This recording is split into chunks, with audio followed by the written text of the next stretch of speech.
बिस्मिल्लाहिर्रहमानिर्रहीम। नाज़रीन अस्सलाम वालेकुम, मैं हूं इमरान वसीम। नाज़रीन आज 25 अक्टूबर है, दिन है एतवार का और साल 2020। नवाज शरीफ ने आज क्वेटा में पीडीएम के जलसे के साथ खिताब किया। नवाज शरीफ की आज की इस तकरीर में 3 बड़े खतरनाक किस्म के पैगाम दिए गए। तीनों पैगामात का ताल्लुक अवाम और रियासती इदारों में तकसीम और बगावत के साथ है। आज की तकरीर में नवाज शरीफ ने 12 सवालात भी पूछे हैं। 5 सवालात army chief general Qamar Javed Bajwa साहब से पूछे गए हैं और 7 सवाल नवाज शरीफ ने DGISI जनरल फैज हमीद साहब से पूछे हैं। तो नवाज शरीफ के वो 3 खतरनाक पैगाम कौन से हैं और कौन से 12 सवाल नवाज शरीफ ने आज की अपनी तकरीर में army chief general Qamar Javed Bajwa साहब और DGISI जनरल फैज हमीद से पूछे हैं। इस सारी खबर की तफसीलात आप नाज़रीन के साथ शेयर करेंगे, लेकिन आप नाज़रीन से आज मैं रिक्वेस्ट करना चाहूंगा, जिन नाज़रीन ने अभी तक हमारा ये चैनल सब्सक्राइब नहीं किया, हमारे इस चैनल को सब्सक्राइब भी करें और बेल आइकॉन का बटन भी जरूर प्रेस करें ताकि हमारी हर वीडियो का नोटिफिकेशन आप नाज़रीन को मिलता रहे। अब हम आज की खबर के हवाले से आप नाज़रीन के साथ बात करते हैं। नाज़रीन आज नवाज शरीफ की क्वेटा जलसे में तकरीर का आगाज जो है वो 4:05 पर हुआ और 36 मिनट की नवाज शरीफ की यह तकरीर थी जो 4:41 पर इख्तिताम पजीर हुई। इससे पहले जब 20 सितंबर को नवाज शरीफ ने APC में खिताब किया था, इस खिताब में नवाज शरीफ ने रियासती इदारों को चैलेंज भी किया था, कौमी सलामती के इदारों पर इल्जामात भी लगाए गए थे, रियासत के ऊपर रियासत की बात भी की गई थी। लेकिन 20 सितंबर की नवाज शरीफ की तकरीर में किसी भी कौमी सलामती के इदारे या रियासती इदारे के सरबराह का नाम नहीं लिया गया था। लेकिन 16 अक्टूबर को नवाज शरीफ ने जो गुजरांवाला में तकरीर की, उसमें नवाज शरीफ की जानिब से एक मरतबा फिर जो है वो धुआंधार किस्म की तकरीर की गई। रियासती इदारों पर, कौमी सलामती के इदारों पर इल्जामात भी लगाए गए। लेकिन पहली मरतबा यह देखा गया कि उस तकरीर में नवाज शरीफ ने रियासती इदारों के सरबराहान के नाम लिए। उस तकरीर में नवाज शरीफ ने आर्मी चीफ को मुखातिब किया। उस तकरीर में नवाज शरीफ ने DGISI जनरल फैज हमीद को भी मुखातिब किया। आज की इस तकरीर पहले तो खदशा था कि शायद ये तकरीर नवाज शरीफ नहीं कर पाएंगे, क्योंकि आज बलूचिस्तान की हुकूमत की जानिब से जो क्वेटा में जलसा किया जा रहा था, सिक्योरिटी के इंतजाम के पेश नज़र वहां पर इंटरनेट सर्विस और जो मोबाइल सर्विस थी उसे बंद कर दिया गया था। तो खदशा था कि शायद आज नवाज शरीफ क्वेटा के जलसे में खिताब नहीं कर पाएंगे और इस बात का भी इम्कान था कि शायद बिलावल भुट्टो जरदारी भी आज के इस जलसे में खिताब नहीं कर पाएंगे। लेकिन वीडियो लिंक के जरिए जो कोशिशें की जा रही थी पाकिस्तान पीपल्स पार्टी की जानिब से, वो कोशिशें कामयाब हुई और बिलावल भुट्टो जरदारी ने भी आज के इस जलसे में वीडियो लिंक के जरिए खिताब किया। नवाज शरीफ ने अपनी तकरीर में जो 3 खतरनाक किस्म के पैगाम दिए हैं जिनका ताल्लुक अवाम और रियासती इदारों में तकसीम और बगावत के साथ है, इस पर आगे चल के आप नाज़रीन के साथ गुफ्तगू करेंगे। लेकिन इससे पहले जैसा कि आप नाज़रीन को मैंने बताया है कि 12 सवाल भी नवाज शरीफ की जानिब से आज की इस तकरीर में पूछे गए हैं। 5 सवाल नवाज शरीफ ने आर्मी चीफ जनरल बाजवा साहब से पूछे हैं और 7 सवाल नवाज शरीफ ने DGISI जनरल फैज हमीद से पूछे हैं। इन 12 सवालों पर आप नाज़रीन के साथ पहले गुफ्तगू मैं करना चाहूँगा। पहला सवाल जो नवाज शरीफ की जानिब से आज की इस तकरीर में पूछा गया वो ये पूछा गया है कि 2018 के इलेक्शन में तारीख की बदतरीन धांधली हुई, इस बदतरीन धांधली का जो हिसाब है वो आर्मी चीफ को देना होगा। दूसरा जो सवाल पूछा गया कि 2018 के इलेक्शन से पहले जो प्री पोल रेगिंग की गई, जो हॉर्स ट्रेडिंग की गई है, इस इल्जाम का जवाब भी आर्मी चीफ को देना होगा। तीसरा जो नवाज शरीफ ने सवाल पूछा कि 2018 के इलेक्शन में अवामी मैंडेट को चुराया गया और इमरान खान को बतौर वजीर आजम मुल्क के अवाम के ऊपर मुसल्लत कर दिया गया। अवामी मैंडेट चुराने का जो इल्जाम है इसका जवाब भी बाजवा साहब को देना होगा। ये 3 सवालों पर पहले थोड़ी सी आप नाज़रीन के साथ और गुफ्तगू करना चाहूंगा कि आज नवाज शरीफ तो 2018 के इलेक्शन में धांधली का जो इल्जाम है वो army chief general Qamar Javed Bajwa साहब पर लगा रहे थे। लेकिन चंद हफ्ते पहले एक निजी टीवी के प्रोग्राम में, गालिबन समा टीवी था और एंकर जो है वो नदीम मलिक साहब थे, अगर मैं गलत नहीं हूं, मेरी अगर याददाश्त बिल्कुल दुरुस्त है, तो उस प्रोग्राम में मुस्लिम लीग नवाज के सीनियर रहनुमा और साबिक वजीर आजम शाहिद खाकान अब्बासी बैठे थे। तो नदीम मलिक की जानिब से इस प्रोग्राम में एक सवाल पूछा गया 2018 में इलेक्शन में धांधली के हवाले से। सवाल यह था कि आप ये बताएं कि आप क्या समझते हैं कि 2018 के इलेक्शन में धांधली army chief general Qamar Javed Bajwa साहब की जानिब से कराई गई। आप नाज़रीन हैरान होंगे कि शाहिद खाकान अब्बासी की जानिब से उस सवाल के जवाब में यह जवाब दिया गया था कि 2018 के इलेक्शन में धांधली तो हुई, कि 2018 के इलेक्शन की धांधली से army chief general Qamar Javed Bajwa साहब का सिरे से कोई ताल्लुक नहीं है। इस बात से इनकार कर दिया गया कि 2018 के इलेक्शन में धांधली जो है वो army chief general Qamar Javed Bajwa साहब की जानिब से कराई गई। लेकिन धांधली किसकी जानिब से कराई गई, इस सवाल का कोई जवाब जो है वो शाहिद खाकान अब्बासी की जानिब से नहीं दिया गया। और आज मुझे हैरानगी ये हुई कि नवाज शरीफ भी साबिक वजीर आजम रह चुके हैं और शाहिद खाकान अब्बासी भी साबिक वजीर आजम है। मुस्लिम लीग नवाज के साथ उनका बड़ा गहरा ताल्लुक है, पुराना ताल्लुक है। नवाज शरीफ के भी वो करीबी समझे जाते हैं, मरियम नवाज के भी वो करीबी समझे जाते हैं। आज नवाज शरीफ कुछ और बात कर रहे हैं, वो इलेक्शन में धांधली का इल्जाम जो है वो बाजवा साहब पर लगा रहे हैं, जबकि उनकी पार्टी के लोग ये कह रहे हैं जो मुलाकात भी कर चुके हैं बाजवा साहब के साथ, क्योंकि एक मुलाकात शाहिद खकान अब्बासी की army chief general Qamar Javed Bajwa साहब के साथ हो चुकी है। जराए से यह खबर जो है इस बात की तस्दीक हो चुकी है।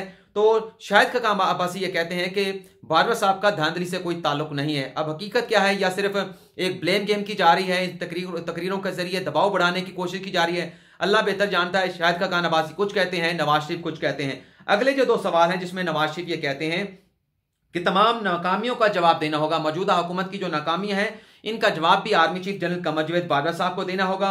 गुर्बत फाकों कशियों का हिसाब भी army chief general Qamar Javed Bajwa साहब को देना होगा। लेकिन मैं ये समझता हूं कि इन नाकामियों या गुर्बत या फाका कशियों का हिसाब नवाज शरीफ को भी उनके साथ देना होगा। अगर बाजवा साहब इस सवाल के, इस इल्जाम के जिम्मेदार हैं, जवाबदेह हैं, तो नवाज शरीफ भी इस इल्जाम के, इस सवाल के जवाब देने के पाबंद हैं। क्योंकि आज नवाज शरीफ ये कहते हैं कि इलेक्शन में धांधली जो है वो बाजवा साहब ने कराई है, तो क्या आज से 2 साल पहले तक नवाज शरीफ सोए हुए थे? आज जाके उन्हें पता चला है कि बाजवा साहब ने 2018 के इलेक्शन में धांधली कराई। जब दिसंबर 2019 में बाजवा साहब की मुद्दत मुलाजमत में तौसीह देने का, वोट देने का मामला था, तब तो आपकी जमात ने, बल्कि नवाज शरीफ साहब ने खुद बड़ा बढ़ चढ़ के हिस्सा लिया था और किसी किस्म का इल्जाम जो है वो बाजवा साहब के साख पर या उनके किरदार के हवाले से नहीं लगाया गया। सवाल तो ये बनता है कि उस वक्त आपको किस किस्म की जो है वो कंसेशन की उम्मीद थी कि अगर हम ये वोट दे देते हैं बाजवा साहब को, उनकी मुद्दत मुलाजमत में तौसीह के मामले पर लेजिस्लेशन में हिस्सा ले लेते हैं, तो हमें आप लोगों ने कोई उम्मीद लगा रखी होगी ना, क्योंकि बातें तो आती हैं कि आप लोगों की नेगोशिएशन चल रही थी और आपको किसी कंसेशन की उम्मीद थी, आप लोगों को रियायत मिल जाएगी, शायद कोई ढील मिल जाएगी।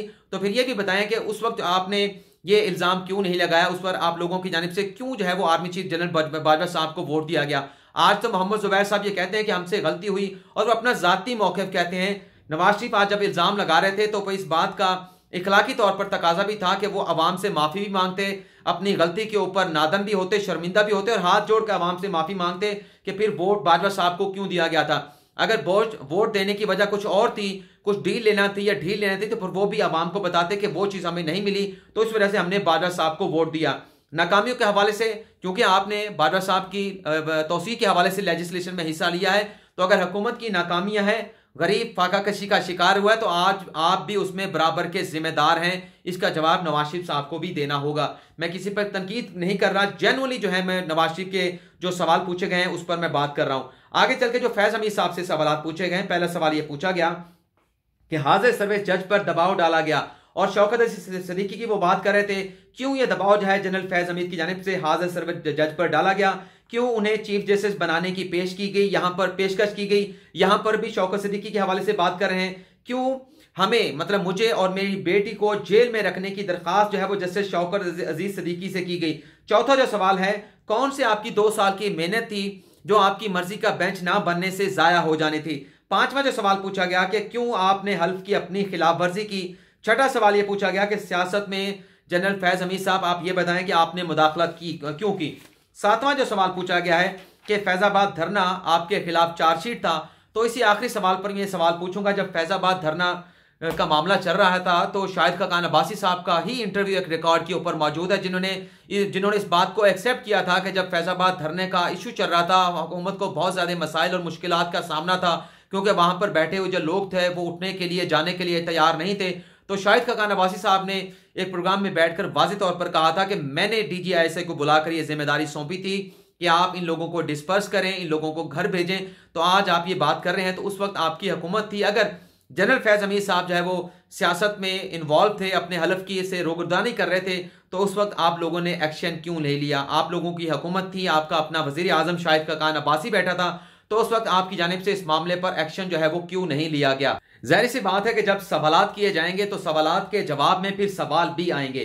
तो अब हम जो 3 पैगाम दिए गए हैं नवाज शरीफ की जानिब से, उन पैगामात पर बात कर लेते हैं। पहला कहा गया कि मैं फौज के अफसरानों के नाम अपना पैगाम देता हूं कि एक तो आपने मुल्क की हिफाजत का भी हल्फ उठाया है, और उसके साथ साथ फौज के जवानों और अफसरान ने आइन की ताबेदारी का हल्फ भी उठा रखा है।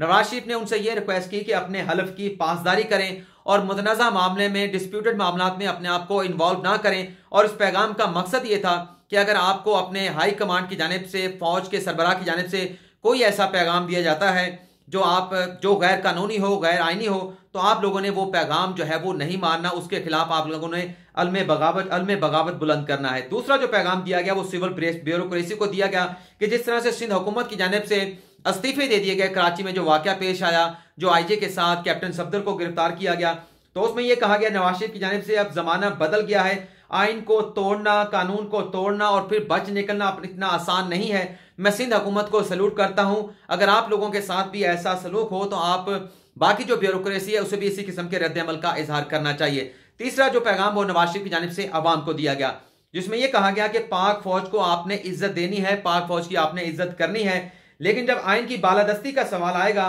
तो फिर आपने किसी का लिहाज नहीं रखना। अगर कोई आइन शिकनी करता है, आइन की खिलाफ वर्जी करता है, तो फिर आप लोगों को उनके यहाँ किसी किस्म का लिहाज करने की जरूरत नहीं है। ये 3 खतरनाक किस्म के पैगाम नवाज शरीफ ने दिए हैं। लेकिन वीडियो के आखिर में जाते जाते नवाज शरीफ ने तो आज फिर एक मरतबा कोयटा के जलसे में रियासती इदारों के सरबराहान को भी ललकारा है, उनके नाम भी लिए हैं, कौमी सलामती के इदारों का भी जिक्र किया है। लेकिन मैं ये समझता हूँ ज़ाती तौर पर आज की जो तकरीर थी कोयटा में वो मरियम नवाज की ज़्यादा सख्त थी।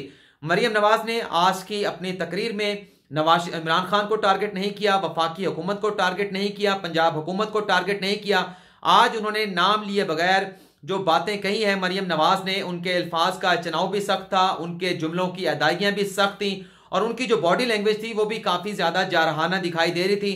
उन्होंने रियासती इदारों का नाम भी नहीं लिया, मरियम नवाज ने कौमी सलामती के इदारों का नाम भी नहीं लिया, लेकिन वो तुम कह के पुकारते रहे कि आपने बलूचिस्तान में ये किया, तुमने बलूचिस्तान में ये कर दिया, तुमने बलूचिस्तान में वो कर दिया। तो मैं ये समझता हूं कि मरियम नवाज ने आज नवाज शरीफ के भी जारहाना जो उनका लहजा होता है, जो जारहाना उनका अंदाज होता है, ज़्यादा सख्त लहजा अपना मरियम नवाज की जानिब से अडॉप्ट किया गया है।